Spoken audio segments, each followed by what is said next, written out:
What's up guys? Ngayon pag-uusapan natin ang 10 mapanganib at nakakalasong puno na makikita sa iba't ibang parte ng mundo. Siguradong ngayon mo lang malalaman ito.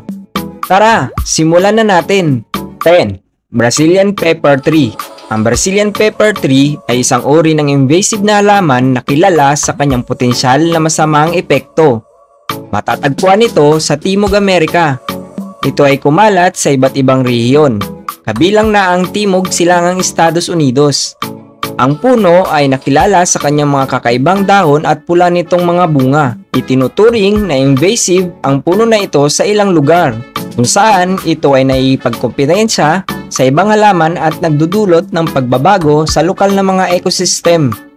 Bagamat hindi lubos na nakakalason, ang paghawak sa dagta o dahon ng puno ay maaaring magdulot ng pangangati sa balat.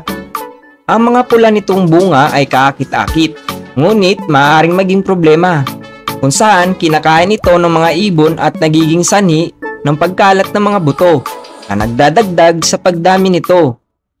Dahil sa kanyang pagiging invasive, may mga taong nag-e-effort na kontrolin at pamahalaan ang pagkalat ng Brazilian Pepper Tree, lalo na sa mga lugar kung saan ito ay nakakaapekto sa mga native na uri ng halaman. 9. Yew Tree. Ang yew tree ay isang matagal na nabubuhay na puno na native sa Europa. Kilala sa kanyang madilim na berde na mga malakarayom at nakakalasong pula nitong bunga. Sinisimbolo nito ang endurance at death. May kultural na kaugnayan ito sa mga simbahan, sementeryo at mga tradisyon ng medieval na panahon. Sa kabila ng kanyang nakakalasong katangian, ginagamit ang mga yew tree sa landscaping dahil sa kanilang mabibigat na dahon at nire-explore ang kanilang mga sangkap para sa medicinal na layunin, kabilang ang panggamot sa kanser. Mayroong mga pangangalaga upang mapanatili ang mga sinaunang populasyon ng yew tree na nanganganib sa sobrang pag-ani. 8. Australian Gympie Tree. Ang Australian Gympie Tree ay isang native na halaman na kilala sa kanyang sobrang nakakalason at masakit na mga balahibo. Matatagpuan ito sa mga kagubatan ng Australia at ang mga dahon, tangkay at kahit ang pinakamaliit na dampi sa kanyang ibabaw ay maaaring magdulot ng matindi at pangmatagalang sakit. Ang mga lason ng halamang ito ay kilala sa pagdudulot ng mga allergy reaction. At ang epekto nito ay tinuturing bilang isa sa pinakamasakit na kagat sa kaharian ng mga halaman. Bagamat ito ay mapanganib, ang Gympie Tree ay nakakuha ng atensyon dahil sa kanyang natatanging katangian at naglalarawan bilang babala sa natural na kapaligiran. 7. Poison Sumac. Ang poison sumac ay isang lubang nakakalasong halaman na matatagpuan sa mga wetland na lugar sa Hilagang Amerika. Kilala ito sa pagdudulot ng malubhang allergic reaction kapag nahawakan ng kanyang katas, dahon o tangkay. Ang reaksyon ay karaniwang kasama ang pamumula, pamamaga at pagbuo ng masakit na mga blister sa balat. Ang mga nakakalasong bahagi ng halaman tulad ng orosoil, isang oily liquid, ay maaaring magdulot ng matinding pangangati at mahapding pakiramdam. Mahalaga ang pagkilala at pagsunod sa pangangalaga para makaiwas sa paghawak sa poison sumac at maiwasan ang pagbuo ng skin irritation. 6. White Cedar. Ang white cedar ay isang evergreen tree na matatagpuan sa Hilagang Amerika at kilala sa kanyang mabango at kaakit-akit na mga dahon na parang mga pabilog na kaliskis. Karaniwan itong ginagamit sa landscaping at para sa mga ornamental purposes dahil sa kanyang mataas, conical na hugis at nakaka-adapt sa kalikasan. Ang kahoy ng white cedar ay hindi madaling masira, kaya't ito ay mahalaga para sa outdoor construction, lalo na sa pagtatayo ng bakod at siding. Bukod dito, ang mga extract mula sa puno na ito ay sinusuri para sa kanilang potensyal na gamot. Mayroong mga nag-e-effort sa pagpapahalaga para mapangalagaan ng maayos ang mga populasyon ng white cedar na nagtataguyod ng patuloy na availability and ecological balance. 5. Oleander. Ang oleander ay isang mataas na ornamental at poisonous na halaman o maliit na puno na matatagpuan sa mga rehiyon ng Asia at Mediterranean. kilala sa kanyang magarbong bulaklak na mabango at mga dahon na hugis sibat. Karaniwang itinatanim ang oleander sa mga hardin at landscapes. Gayunpaman, lahat ng bahagi ng halaman ay naglalaman ng nakakalason na kemikal na tinatawag na oleandrin at nereoside na maaari magdulot ng panganib kapag kinain. Ang toxicity nito ay maaari magdulot ng malubhang problema sa kalusugan o maging sanhi ng kamatayan.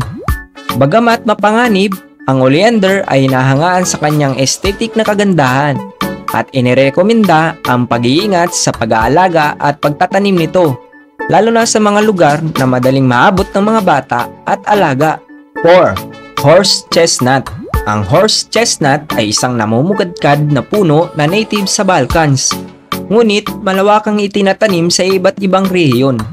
Kilala sa kanyang mga dahon na hugis palad at malalaking bilog na buto. Kadalasang itinatanim ito para sa mga layunin ng dekorasyon at gawing malinim ang lugar. Ang mga buto ng puno na kadalasang tinatawag na conkers ay nakabalot sa isang spiky na balat. Bagaman ang mga buto ay maaaring magbukang kaakit-akit, ito ay nakakalason kung kakainin at maaaring magdulot ng hindi kagandahang epekto sa tiyan. Ang mga extract mula sa puno ng horse chestnut ay ginagamit sa tradisyonal na gamot para sa mga circulatory conditions. Ngunit may babala sa paggamit nito dahil sa potensyal na nakakalason. 3. Suicide tree. Ang suicide tree ay isang tropical na halaman na kilala sa kanyang lubos na nakakalasong katangian. Native at matatagpuan sa Timog Silangang Asya. Ito ay nagpuproduce ng mga buto na naglalaman ng cardiac glycosides.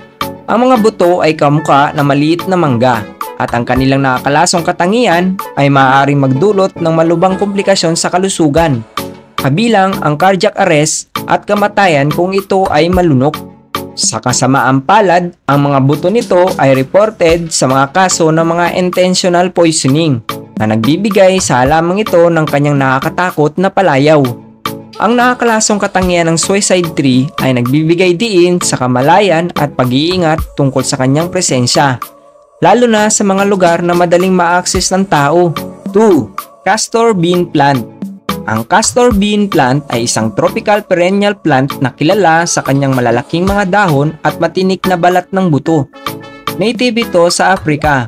Malawak ang itinatanim ito para sa mga buto nito na naglalaman ng resin, isang lubang nakakalasong protina. Bagaman may iba't ibang gamit ang halaman, kabilang na ang produksyon ng langis ng castor. Mahalaga ang pag-iingat dahil sa potensyal na panganib na kaakibat ng pag-inom ng resin.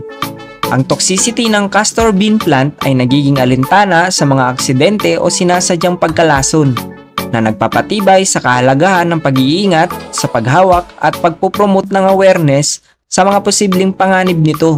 1. Manchineel tree. Ang Manchineel tree ay isang lubhang nakakalasong puno na makikita sa tropical na rehiyon, kabilang ang ilang bahagi ng Hilagang Amerika, Timog Amerika at ang Caribbean. Madalas itong matatagpuan sa mga baybayin. Kilala sa kanyang makinang mga berdeng dahon at maliliit na prutas na kamukha ng mansanas.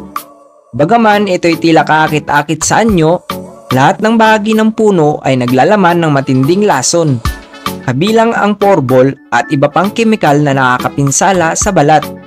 Ang paghawak sa katas ng puno o pagkain ng prutas nito ay maaari magdulot ng malulubhang reaksyon at itinuturing itong isa sa pinakanakakalasong puno sa buong mundo.